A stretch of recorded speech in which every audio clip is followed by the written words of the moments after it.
The monetary landscape is changing around the world. And the latest news is coming out of Malaysia and what they want to do with gold. We'll talk about that and so much more as we explore.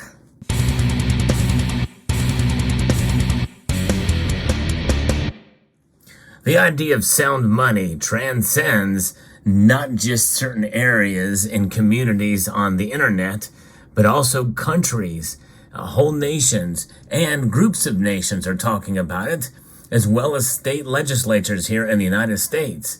And the latest country where this is occurring now is in Malaysia, and it's coming straight from the Prime Minister. If you enjoy videos like this where I go over the latest news in the world of precious metals, I hope you will consider subscribing to the channel and pressing that thumbs up button, and also hitting the notifications bell so that you can be apprised of the latest and greatest in the world of precious metals news. The government of Malaysia is actively exploring the idea of using the gold dinar as a reserve currency, according to the country's leader. Prime Minister Datuk Seri Anwar Ibrahim told the Dewan Rakyat, Malaysia's lower house of parliament, that the use of a gold-backed currency will be discussed during an upcoming meeting on Islamic economics and finance to be held in December. We want to start the use of the gold dinar despite limited conditions, he said. If we can get between 5 and 6% with Islamic countries using the dinar, it would be a positive start as it provides strength and reduces the dependency on the US dollar. Folks, this is the latest in a big move for Malaysia and in a global effort for de-dollarization. And this is the fact that the dollar dominates about 58% of all international transactions and foreign exchange reserves around the world. And of course, we know that the dollar is not only becoming less of an attractive measure, many countries pretty much have to stick with it, but they don't want to. Why? Well, there's two reasons. Number one, it's being weaponized right now for a lot of reasons that many countries don't agree.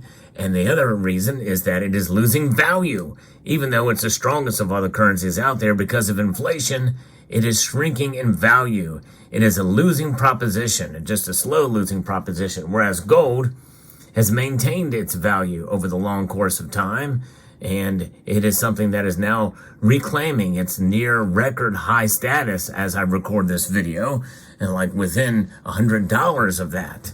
And that's not really a lot of money in terms of how close it could be to its all-time high yet again. It's pretty remarkable. We've seen gold kind of move in that direction, which means that it is solidifying itself, pun intended, as being a store of value, that is seen as such. It's treasured. And because gold is treasured, this is the reason why it is holding its own, why it is the most stable store of value of all the precious metals out there. Hands down, nothing beats gold in that regard. And so this move, especially with what the Prime Minister is saying, if we can get 5 to 6% with Islamic countries using the dinar, it would be this positive start. Now, what does this mean? It means that, well, there's other countries like Turkey, of course, uses gold coins. Now, I'm not sure if theirs is actually called the dinar, but likely if you get other nations that are using the dinar with this weight of this coin is pretty fascinating. Its history that goes back to medieval Islamic gold times, that was first issued by the Caliph Abd al-Malik ibn Marwan in 696 to 697 AD. That is just pretty much right after the Muslim Islamic religion was born. The weight of the traditional dinar is 1 mithqal, which is equal to 4.25 grams or 0.137 troy ounces. And this would peg the dinar's value to around $265 to $270.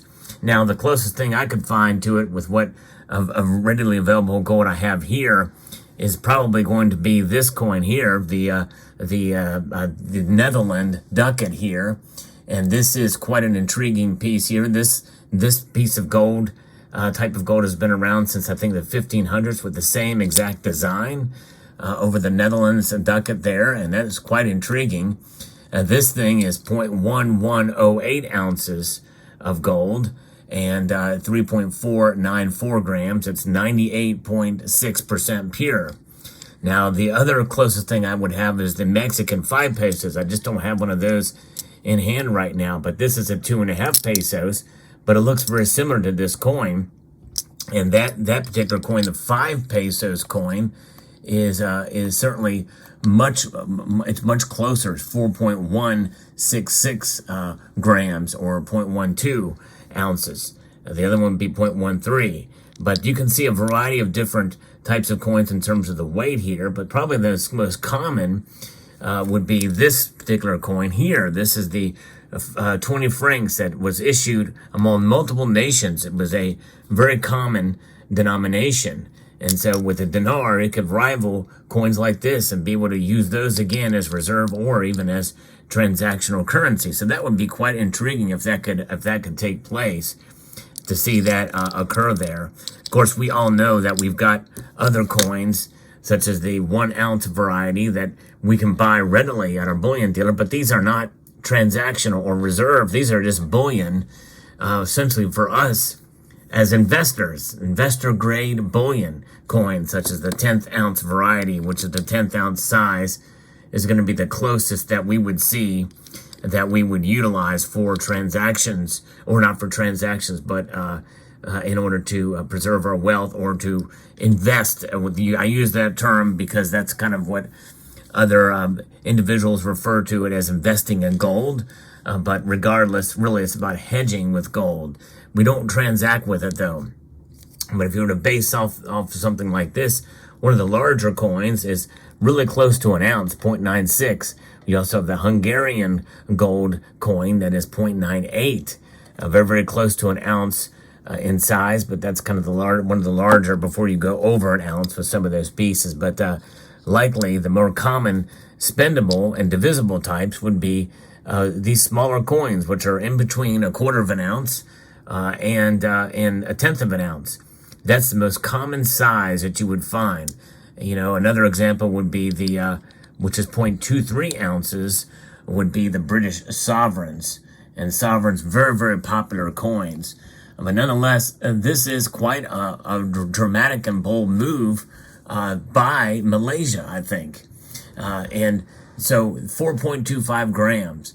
And Anwar made the comments during the Prime Minister's question period earlier in the week. He was responding to a follow-up question from a member of parliament, Ku Abdul Rahman Ku Ismail, who had asked about the possible use of the gold dinar and whether it would encounter resistance from countries using the US dollar.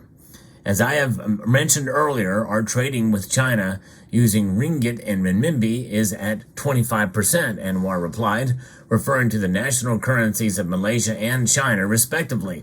His comments signaled an acknowledgement that countries like Malaysia are already moving away from the dollar and towards other currencies and payment instruments.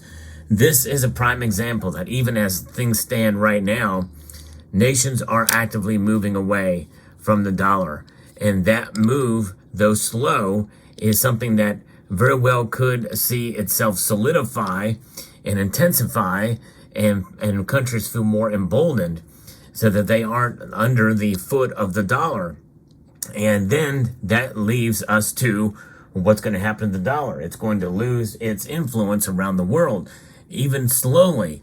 Even if it were to lose, honestly, if I look back, I've always heard the number 60%. Or just over 60% of international transactions. Moving 2%, even though it may not seem like a lot, it's a noticeable amount. If it moves down to 56% or 53% or just above half, we are in a world of hurt, folks, for the dollar, I think. And it's going to start losing its influence and losing its strength compared to these other currencies. The dollar will only go as long as it will until it can't anymore. The hubris of what we are doing in this country to devalue our dollar is something that is quite intriguing, and that's certainly pushing these other countries along. in order to make these moves. Now, obviously, there's other issues that moral issues with regards to the thought processes and how other nations want to interact. Do they feel more closely aligned with nations like China, Iran, and Russia? Or are they more in line with Western nation values? You have Eastern nation values and Western nation values. And that is something that is really a moral question with regards to human rights and things like that. But notwithstanding, it just depends on how people feel about certain things. And if the dollar is not there and the power of the United States as a superpower are not there to help some of these nations with mutually beneficial transactions, that all kind of goes out the window. But nonetheless, I think it's good news because it means that the world is moving towards this idea of sound money, one nation at a time. And honestly, even within our nation here, state legislatures, as I've covered in the past, I've not done many news reports on it lately. There's not been as much news in that world. I'm saying in that world, in state capitals around the country here. But I do like to bring that news to you as well. So nonetheless, Anwar has added that the use of the gold dinar gives countries another alternative, which would strengthen the domestic economies of each country that adopts it. And we've seen that in Zimbabwe. I've done reports about it there. Islamic countries are familiar with the dinar, he said. Furthermore, the growth exceeding $1 trillion in the halal industry, other countries are well informed about the position of the dinar. And the dinar is very familiar. Many countries, including even the most recent caliphate that we've seen, which came under the guise of the Islamic State.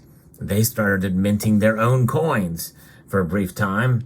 I've not seen any of those floating around, but nonetheless, they did mint their own gold and even silver coins.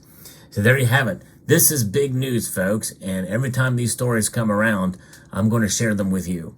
Let me know what your thoughts are in the comment section below. I hope you found this video informative, insightful, and educational. I would like to extend a multitude of gratitude to each and every one of you for taking the time to watch, and to encourage you to please rate, share, comment, and subscribe.